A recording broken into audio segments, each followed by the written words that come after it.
Michael, officially welcome to the Wealth Juice podcast. We're so pumped to have you on the show, man.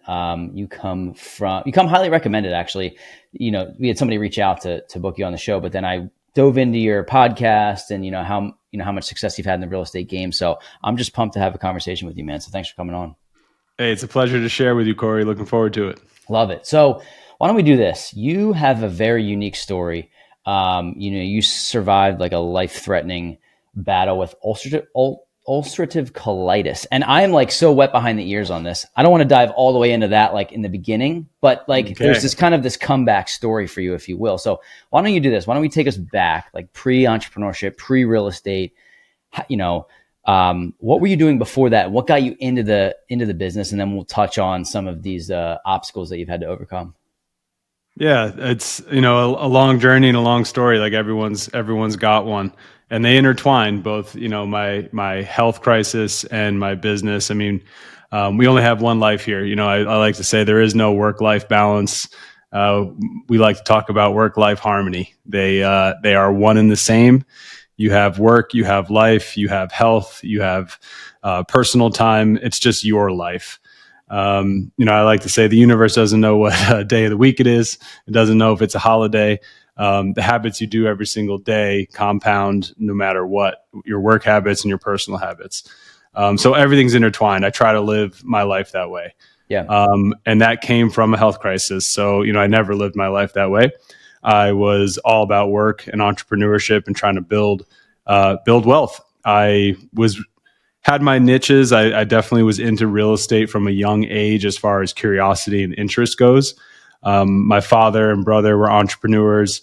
I just learned my grandfathers were more entrepreneurs and salespeople in real estate. I didn't know them personally, but you could say it's always been in my blood. But it comes down to, we can get into that moment. I had a business with my wife. We were in the graphic design and wedding invitation space, built that thing up on our own. We moved to Las Vegas from New York in 2010, right in the middle of the Great Recession. And, that famous quote, be fearful when others are greedy and greedy when others are fearful. We were just all in on, hey, let's start this wedding invitation business, even though nobody's spending money on weddings right now, because it's going to come back. And it did. And we grew. And I did what I had to do to make it successful. We both did. And for me, I kind of ran myself into the ground. At the same time, I got my real estate license. So I was trying to build that business. And there was almost, in hindsight, like a desperation to succeed. And I think a lot of you will know what I'm talking about, where you want to prove it to yourself. You want to maybe prove it to family that you can succeed. And I was willing to do it at any cost, or so I thought. And the cost for me was real intestinal pain, diagnosed with ulcerative colitis. I had always had kind of stomach issues. You've heard the phrase like IBS or leaky gut or a bad stomach. Yeah. That was me as a kid. In hindsight, it started.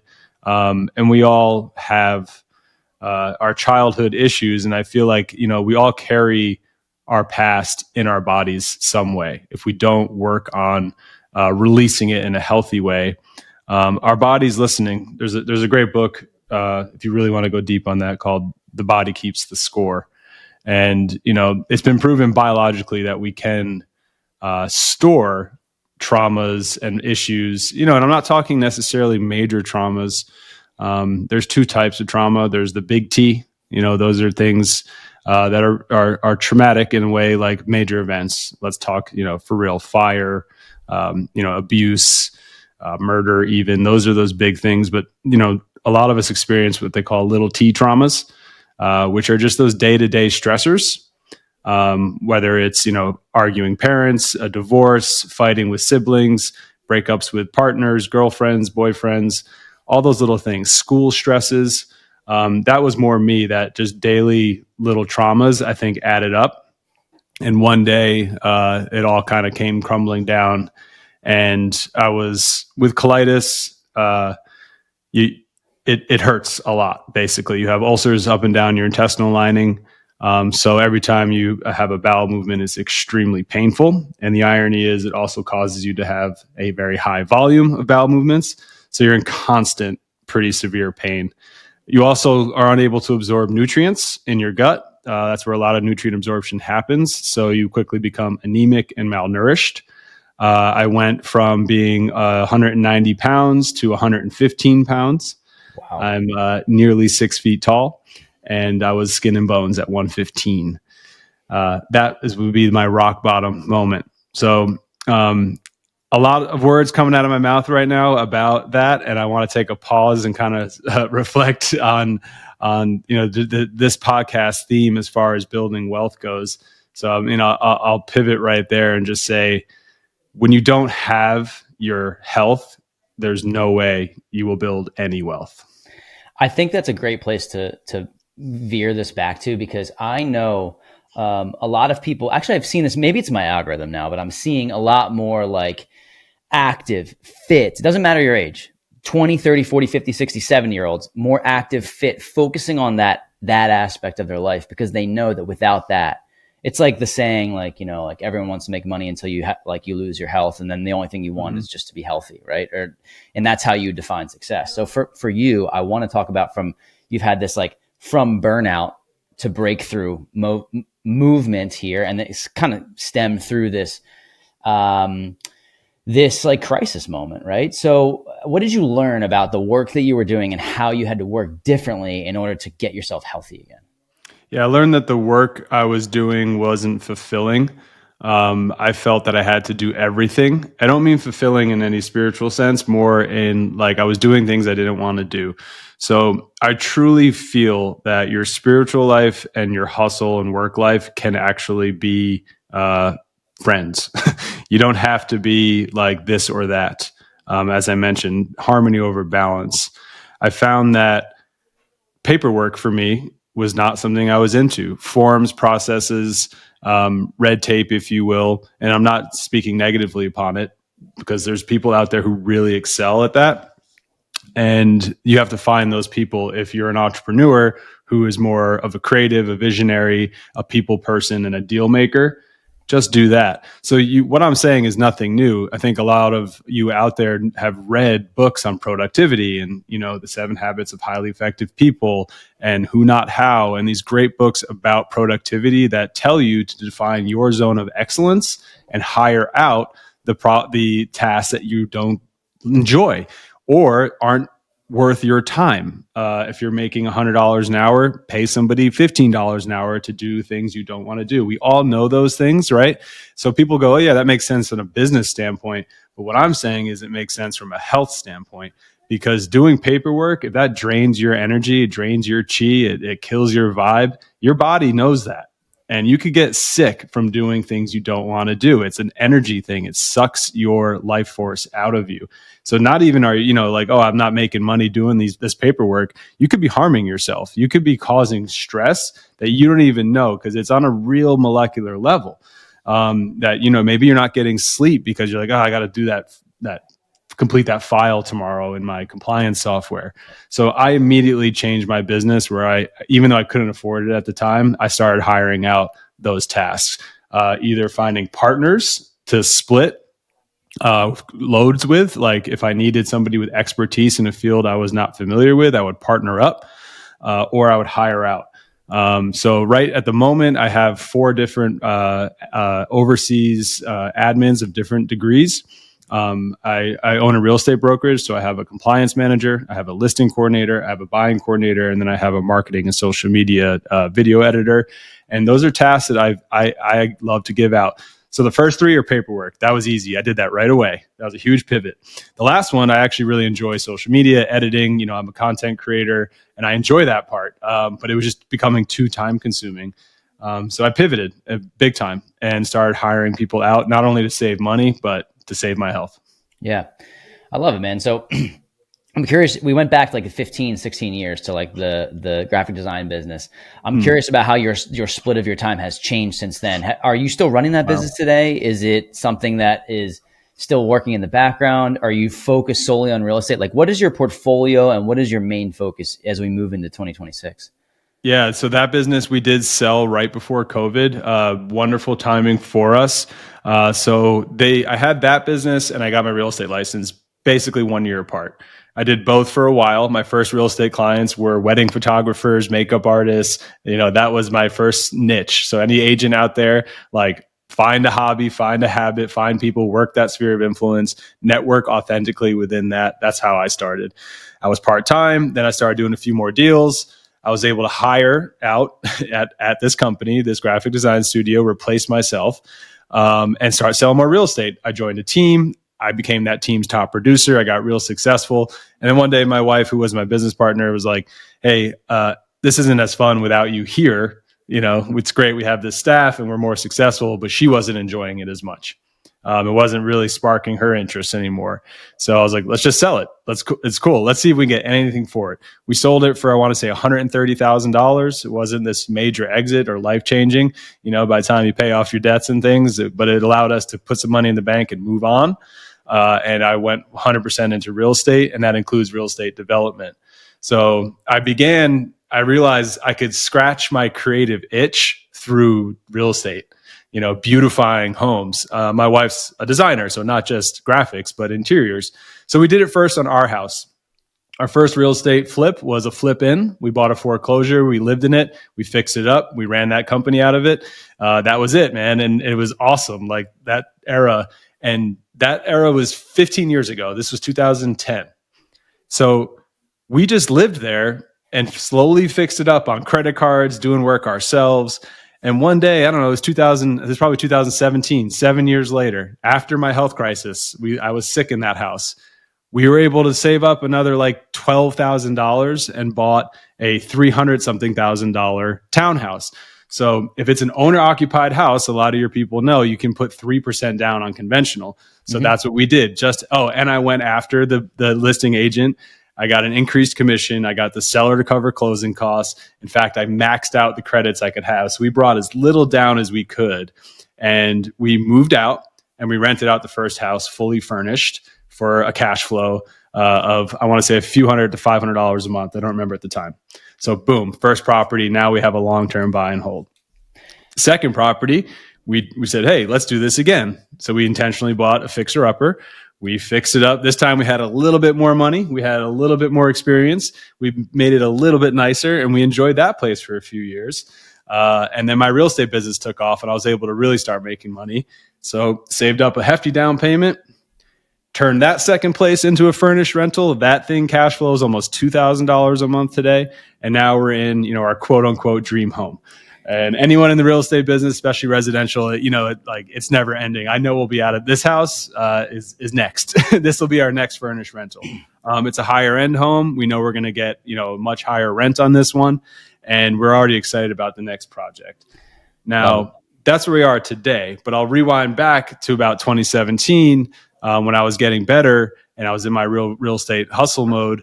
I mentioned finding the right partners. So I linked up with somebody at an REIA, which is Real Estate Investors Association. There's one in your city, I'm sure, and found a guy who was a construction manager. He helped build the T-Mobile Arena here in Las Vegas. He helped build some major projects in LA and San Francisco. I'm like, this guy can build what's in my head. I have visions for multifamily projects in downtown Vegas. So I was like, hey, could we build this? And I kind of showed him some Pinterest boards I had. And he's like, yeah, it's sticks and bricks, man. Like, it's super easy. And I had no idea how any of that construction works. So we became 50-50 partners. And we did a few small multifamily developments, entitled some projects, flipped some things. And, it was on from there. So today, to answer your question, we hold as much as possible. We've sold a few things, but we're buy and hold single family and small multifamily investors. And we're about to, right now, moving forward, I think flipping is huge again. In Las Vegas, especially, a lot of our housing stock is from the 90s. Super dated oak cabinets, white tile countertops that are ready for that cosmetic flip. And that's kind of a niche we're gonna start attacking in 2026. Love it, man. So how old are you, by the way? 41. 41. Okay. So this is perfect because I just turned 34, a few years behind you, but we're in the same millennial-ish era, right? And Ryan and I have just posted something on Instagram about buying a property, living in it, fixing it up, moving, and doing that 3 or 4 times. and how you will become inevitably a multimillionaire, not in the first 5 years, but by the time, if you hold on to these things, you will be in Yes. 15, 20 years, without a doubt, unless you're Yep. buying $50,000 properties. But Yep. I want to talk to you about the concept of how you delayed the gratification. Meanwhile, in your 30s, not necessarily like when you're 18 years old, like you were doing this, living and flipping in your 20s and 30, well into your 30s, because Mm-hmm. 2017, you're talking about you were my age, right? You were 34. So Mm-hmm. I want to know what you would tell people that are like, I need my space. I can't share a room, or I can't share even a duplex, or I can't do any of this. I deserve the apartment downtown that's $4,700 a month because I earn it. Like, by the way, if that's how you want to live your life and you're happy, truly do it. I'm not telling you not to do it. But I'm Mm-hmm. saying is there is another path. And Michael, who's on this podcast right now, took that path. And then you have two cash flowing assets that are cash flowing close to $3,000 a month because of a couple simple moves. So can you speak to the people about what delayed gratification helped you do, even as something as simple as living in flip and doing it a couple times? Absolutely. So, I mean, first of all, I like to say that success starts within and has to be defined within. So, if you're successful, your definition of success is renting a condo downtown, I'm not here to argue that. I don't think it's the best financial move, but if there's intrinsic value and that makes you feel good and you feel that you're going to network and produce and turn that downtown location into a multi-million-dollar business, more power to you. So, I'm Yep. not here to say your lifestyle choice is incorrect. But for the majority of people, this is a marathon, this real estate investing game, and you have to start slow and make quote unquote sacrifices. So, roommates or living in a small house, you think that's a sacrifice because you're chasing maybe a dream that someone else has set forth or you see in your phone every day. Those people on your phone have sacrificed, or maybe they're faking it, or they have wealthy parents. But for the average person out there, like me and my wife, we started with an 1,144 square foot house. We bought that house with borrowed some money from my wife's father. We put repairs on credit cards. We paid interest on those cards for years and years. And we quote unquote sacrificed. Now, I want to give everyone perspective. We currently live in the wealthiest time in all of history. A duplex with a roommate is like a mansion to somebody 500 years ago. You have indoor plumbing, a roof, heating, air conditioning, appliances, washer, dryer. You're not washing your own clothes in the sink. Like, this ain't sacrifice, okay? Like, step back and start with some gratitude that you can afford to purchase a property of any kind and live with modern amenities. And know, and I hate to sound like the middle-aged guy, that before you know it, you're going to be middle-aged and your youth is going to be gone like that.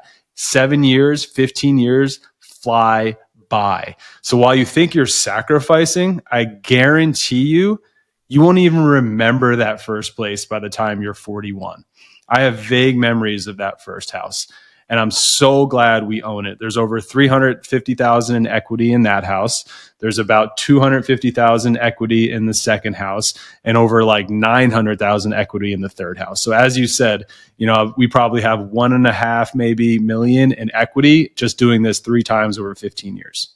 That's what I'm saying. Like you've created $1.5 million of equity by sacrificing, moving a couple times. Yeah, I just love this topic because I bought a 3-bed, 2-bath in 2018. People probably don't know this listening to the podcast, but I still live there. I house hacked it for several years. love it. And now my fiance and I live there, and she's a graphic designer. I think in the last couple of years, she's developed this interior design taste. So the house looks completely different, Yeah. but now that property has $250,000 of equity in it. And when I move out and rent it out, it'll cash flow about $1,000 a month. So my thought was like, it's a small property. And I'm 34. So I think most people would look at that and be like, man, don't you want to buy the dream home? Like, haven't you been investing in real estate for 7 years? And my thought process is like, 1, my time is coming. 2, it is sticks and bricks. Yep. I'm not going to be significantly happier.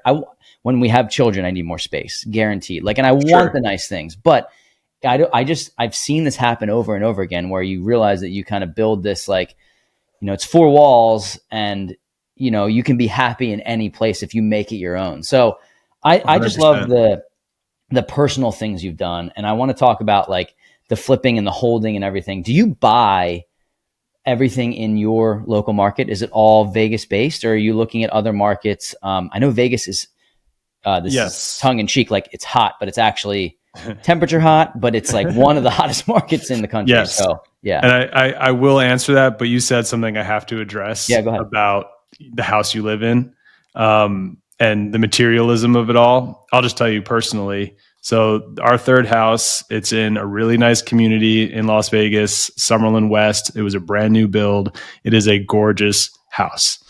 It's 2,800 square feet, and it's just my wife and I. It's more than we need. And when I got this house, when I achieved the goal of moving to this neighborhood, I immediately was no further satisfied than I was in the house prior. I loved that I achieved the goal. The house itself does not give me any particular pleasure. It was an attaboy, and I patted myself on the back. And now that I have it, I am extremely willing and will downsize and rent this out. And the rent on this will pay the mortgage on my next house.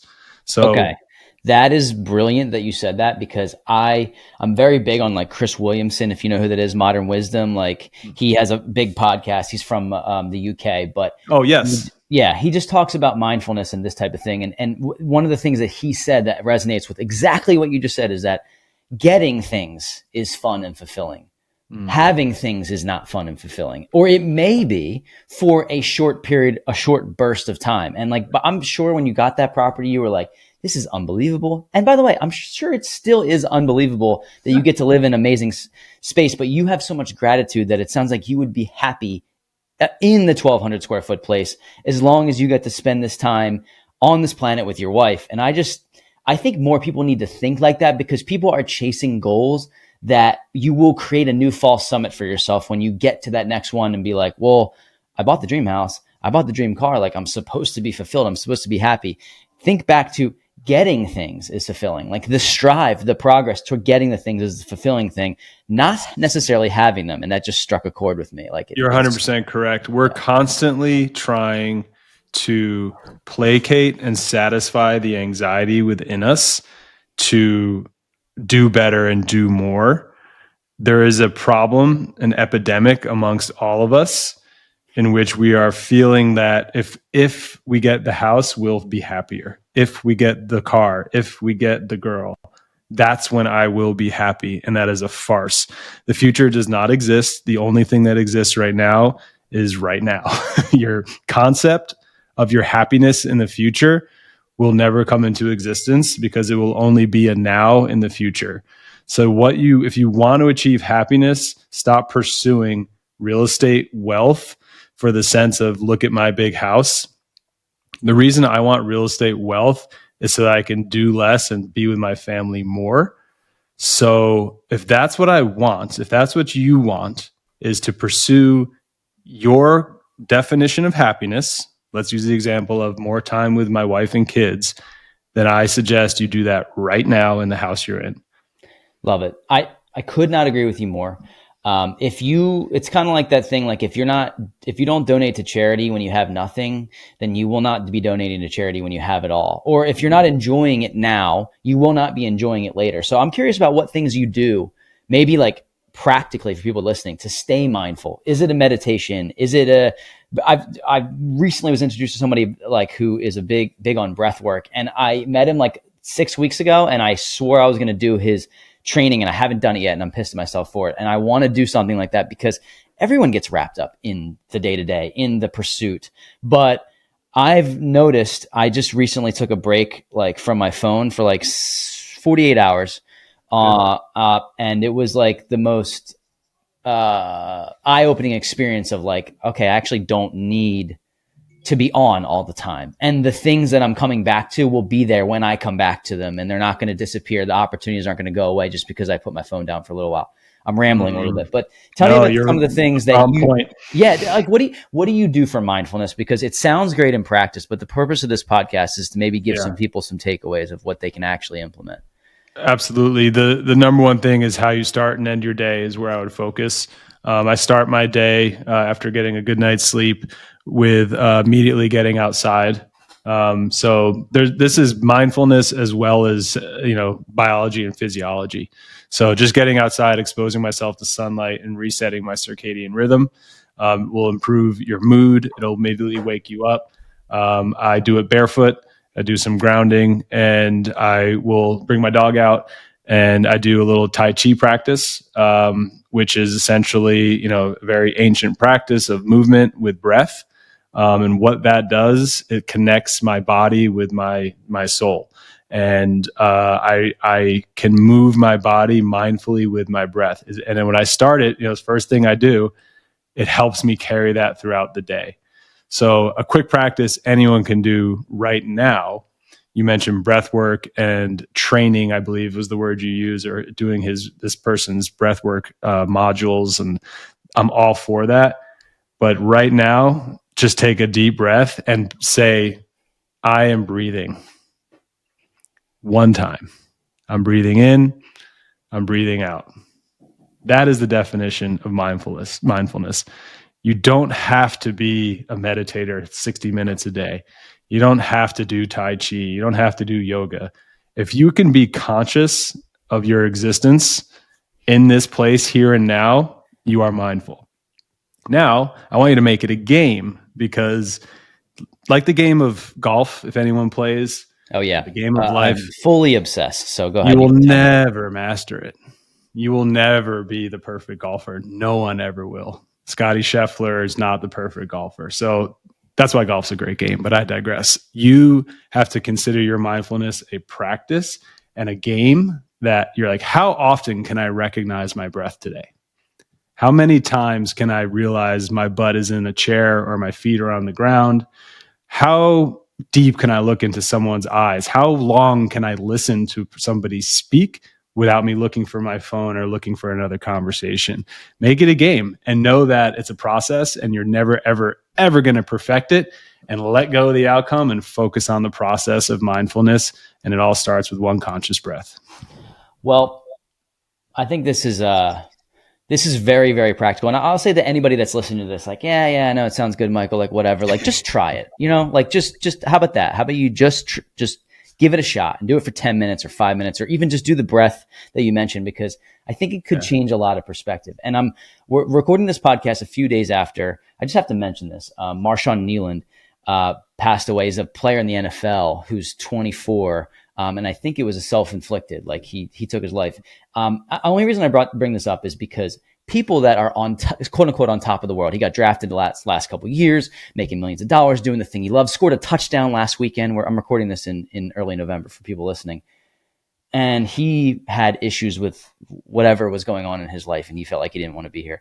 So just keep in mind that you chasing this thing to get to the top, you have to work on these things now while you're in the middle and in the grind, because if you can enjoy that process, I just think your life is going to be better off because achieving things is great, but you want to feel like you're in a state of happiness while you're pursuing it. And I said this a couple of times in the podcast, this last year has been a tough year for me because I'm starting a new business and I went all in on it, and I left a 6-figure paying job, and these things don't build itself overnight. So, but I'm trying, and I love having conversations with people like you, because now I'm trying to be like, no, this is part of it, man. Like, this is the journey. This is the fun. Like, enjoy some of the struggle, if you will, and struggle's all relative to everyone, but thank you for bringing that up. And go ahead. Of course. Yeah. No, enjoy the process, guys. Like, this is it.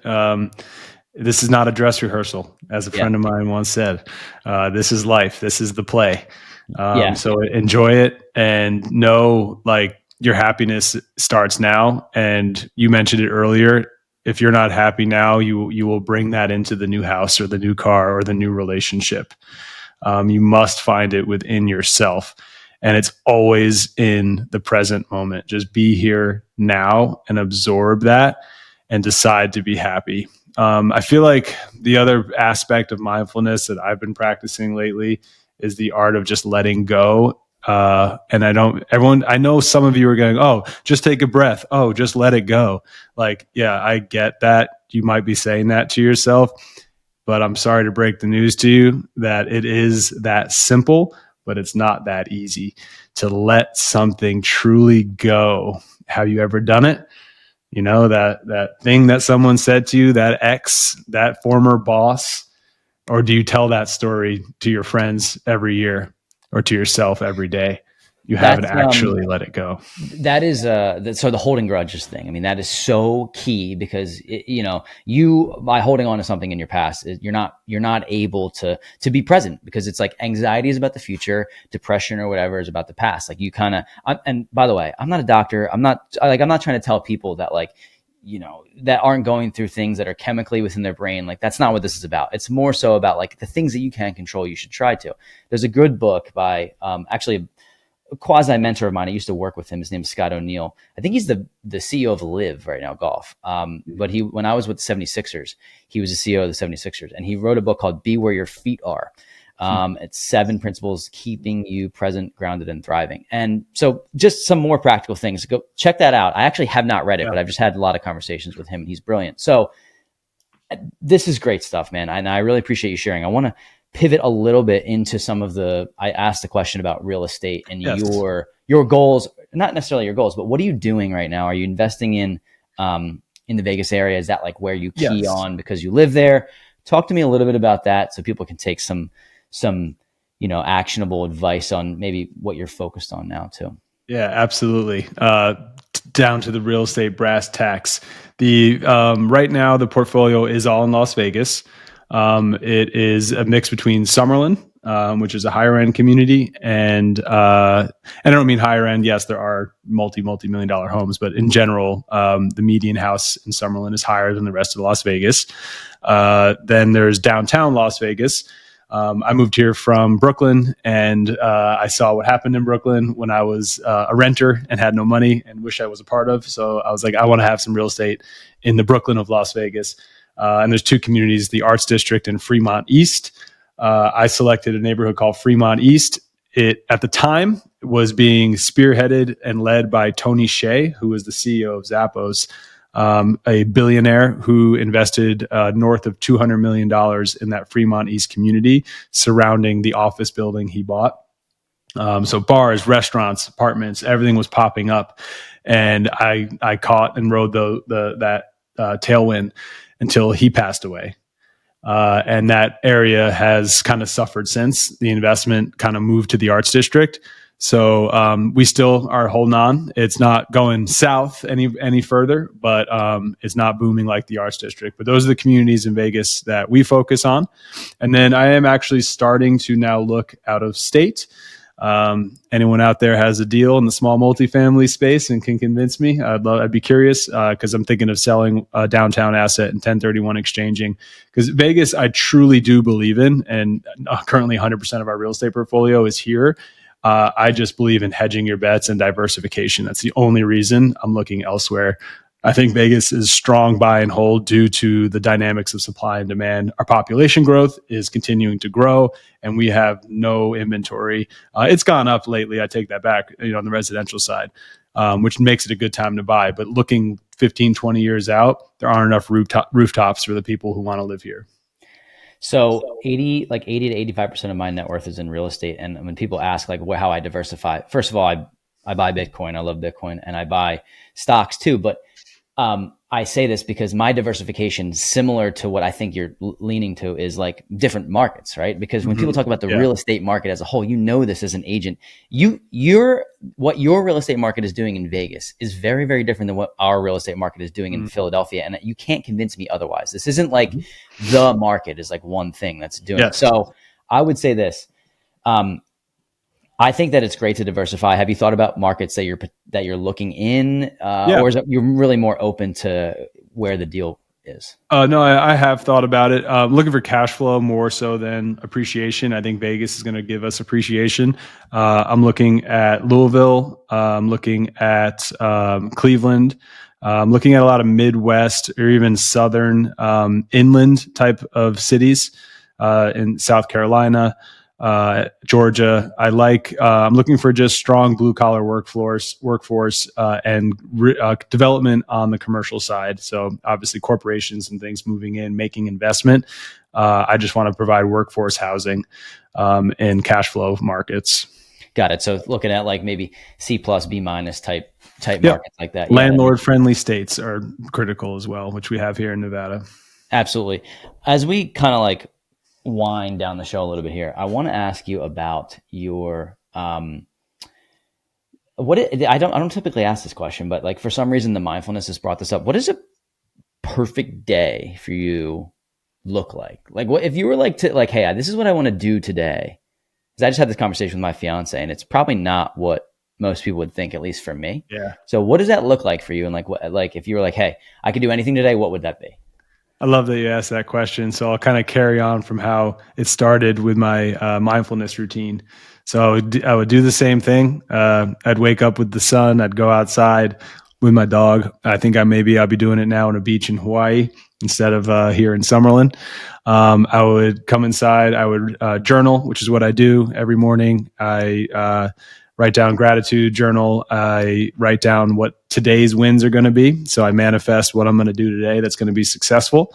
I then started, now I write a haiku basically inspired by that. I like to get my creative juices flowing. A haiku is a simple Japanese poem format, 5-syllable line, 7-syllable line, 5-syllable line.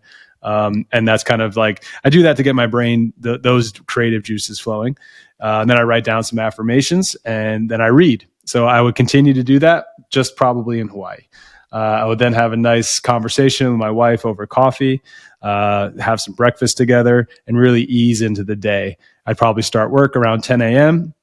Yes, I would work. I would work out probably before that and then start working. I think for me, it would be leading and coaching people into incorporating mindfulness into their business. So, I mean, a lot of what I'm doing today, I would do some more flipping, honestly. So for me, I mentioned earlier the creative aspect of flipping and development.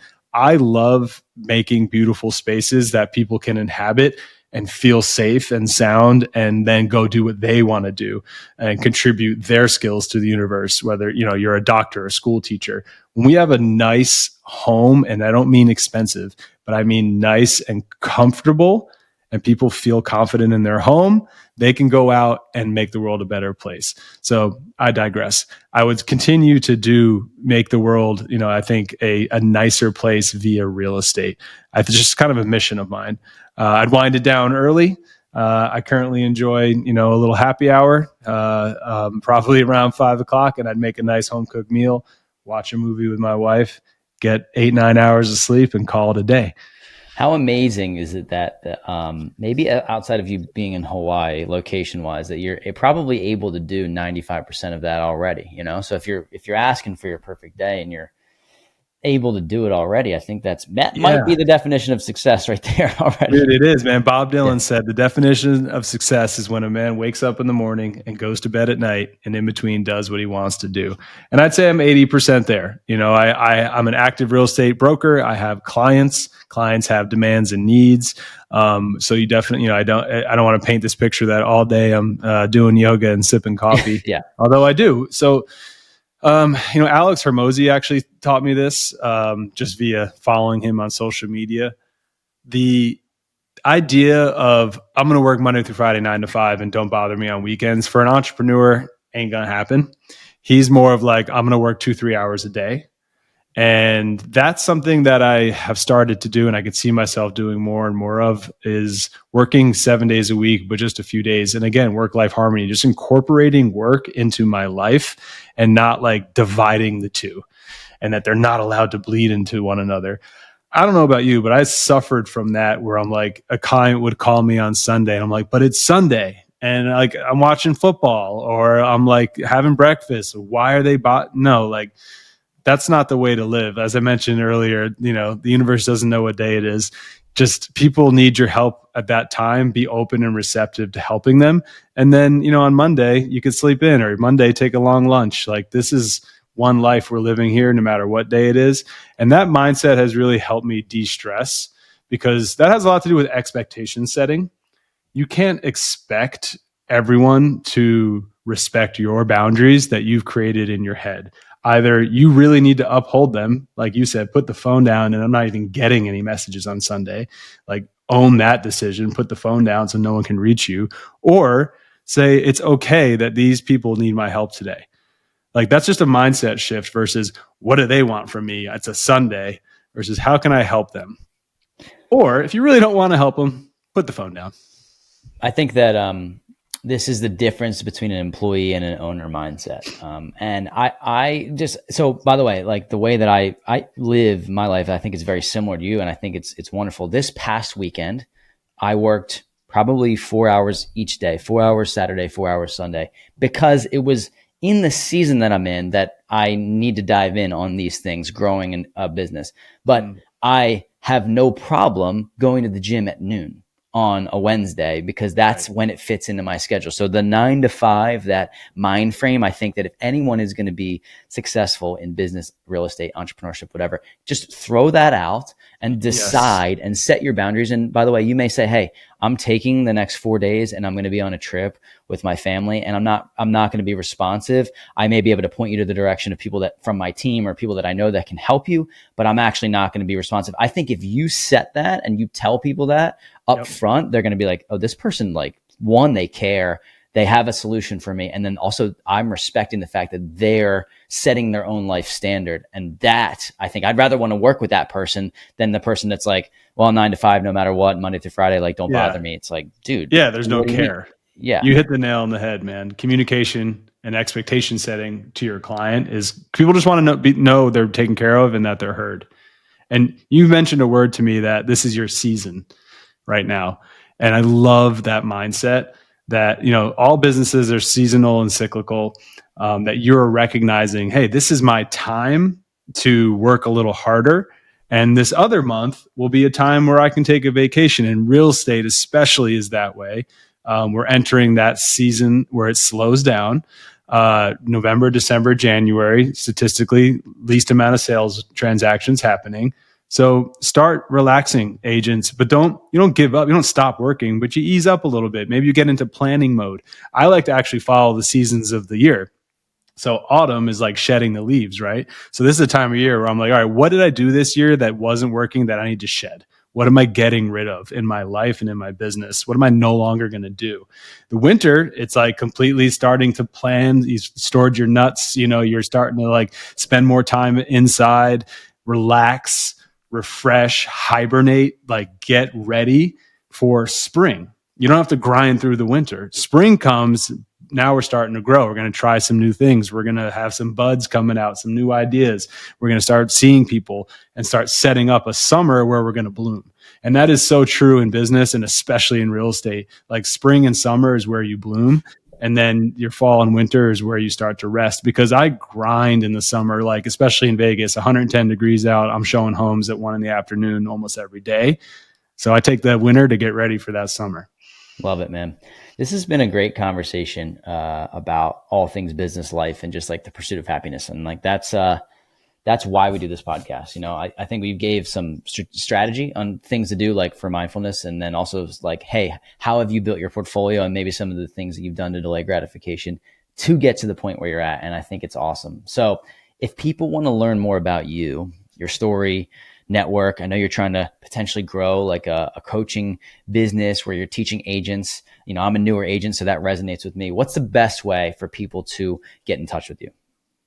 Yeah, it would be my website, michaelcoxen.com. I have free resources on there that cover a lot of things we're talking about. You know, how to incorporate mindfulness into your business. You could book a coaching call with me there. I'm also on all social media at Michael Coxen, keeping it simple there. And yeah, if you're in Las Vegas, my brokerage is Magenta. Look us up. We are a series of a group of mindful agents. And speaking of, that is the name of my podcast, The Mindful Agent, if you want to get some more free lessons on the topics we're talking about today. And I'm excited to say that Mr. Cory Jacobson is a featured guest here in the future on The Mindful Agent. So stay tuned for that. Love it, man. So I appreciate your time. Appreciate you coming on. This was just a great conversation. And I just love making connections with people in the same sphere. So, thank you for your time. Thank you. And just parting word for everybody. Remember that health is wealth.